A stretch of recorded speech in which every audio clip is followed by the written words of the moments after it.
9 साल की उम्र में पहली बार स्कूल जाने वाले गांधी जी शुरू से ही काफी शर्मीले थे और वह बचपन से ही किताबों को अपना दोस्त मानते थे। और फिर आगे चलकर महज 13 साल की उम्र में ही उनकी शादी उनसे 1 साल बड़ी लड़की कस्तूरबा से हो गई। दरअसल भारत में उस समय शादियां काफी छोटी उम्र में ही हो जाया करती थी। हालांकि आगे चलकर जब गांधी जी करीब 15 साल के थे तब उनके पिता का निधन हो गया और फिर पिता के निधन के 1 साल बाद ही गांधी जी की पहली संतान भी हुई। लेकिन दुर्भाग्य से जन्म के कुछ समय बाद ही बच्चे की मृत्यु हो गई थी और इस तरह से गांधी जी के ऊपर मानो दुखों का पहाड़ टूट पड़ा हो। हालांकि इन कठिन परिस्थितियों में भी गांधी जी ने खुद को संभाला और फिर 1887 में अहमदाबाद से उन्होंने हाई स्कूल की पढ़ाई पूरी की और फिर आगे चलकर कॉलेज की पढ़ाई करने के बाद से मावजी दवे जोशी जी की सलाह पर गांधी जी ने लंदन जाकर लॉ की पढ़ाई की। हालांकि 1888 में गांधी जी दूसरी बार पिता बने और इसी वजह से उनकी मां नहीं चाहती थी कि वह अपने परिवार को छोड़कर कहीं दूर जाएं। लेकिन कैसे भी करके उन्होंने अपनी मां को मनाया और फिर 4 सितंबर 1888 को लंदन पढ़ाई के लिए वह चले गए और फिर 1891 में पढ़ाई पूरी करके वह अपने वतन भारत वापस आ गए। हालांकि विदेश में पढ़ाई करने के बावजूद भी भारत आने पर उन्हें नौकरी के लिए काफी भागा दौड़ी करनी पड़ी और फिर 1893 में दादा अब्दुल्ला एंड कंपनी नाम के एक भारतीय कंपनी में उन्हें नौकरी मिली। हालांकि इस नौकरी के लिए उन्हें साउथ अफ्रीका जाना पड़ा था। और दोस्तों, साउथ अफ्रीका में बिताए गए साल गांधी जी के जीवन के सबसे कठिन समय में से एक था, क्योंकि वहां पर उन्हें भेदभाव का काफी सामना करना पड़ा।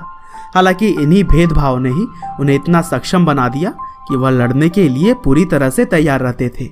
और दोस्तों, यूं तो गांधी जी को सिर्फ 1 साल के लिए ही साउथ अफ्रीका भेजा गया था, लेकिन वहां रह रहे भारतीयों और आम लोगों के हक के लिए वह अगले 20 साल तक लड़ते रहे और इसी दौरान उन्होंने नटाल इंडियन कांग्रेस की स्थापना की थी। और दोस्तों, अफ्रीका में रहते हुए गांधी जी ने एक निडर सिविल राइट्स एक्टिविस्ट के रूप में खुद की पहचान बना ली थी और फिर गोपाल कृष्ण गोखले, जो कि इंडियन नेशनल कांग्रेस के एक सीनियर लीडर थे, उन्होंने गांधी जी से भारत वापस आकर अपने देश को आजाद करवाने के लिए लोगों की मदद करने की बात कही। और फिर इस तरह से 1915 में गांधी जी भारत वापस आ गए और फिर यहाँ आकर उन्होंने इंडियन नेशनल कांग्रेस ज्वाइन करके भारत की आज़ादी में अपना सहयोग शुरू कर दिया।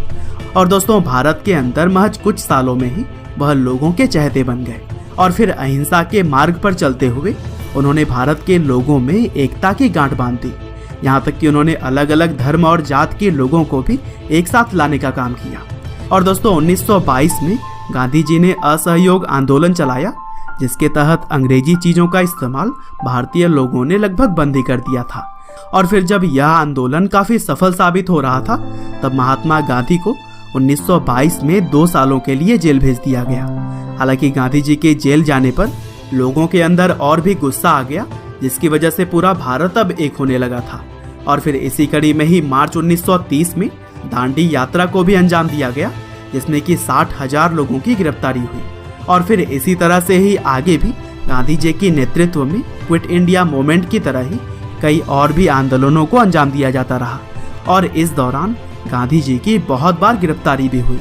लेकिन दोस्तों, महात्मा गांधी के द्वारा लगाई गई चिंगारी अब लोगों के भीतर आग बनकर जलने लगी थी और यही वजह थी कि गांधी जी के साथ साथ बाकी क्रांतिकारियों ने मिलकर 1947 में देश को आज़ाद कराने में अहम रोल अदा किया और फिर 15 अगस्त 1947 को हमारा भारत देश आज़ाद हो गया।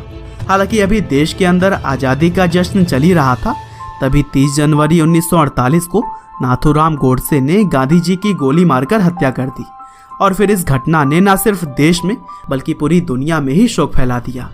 हालांकि 15 नवंबर 1949 को गांधी जी के हत्यारे नाथूराम को फांसी दे दी गई थी। बहरहाल दोस्तों, अंत में बस मैं यही कहना चाहता हूँ कि जब तक गांधी जी जीवित रहे तब तक अहिंसा को ही हर चीज का जवाब मानते रहे और इसी सिद्धांत के दम पर ही उन्होंने अपनी पहचान बनाई थी।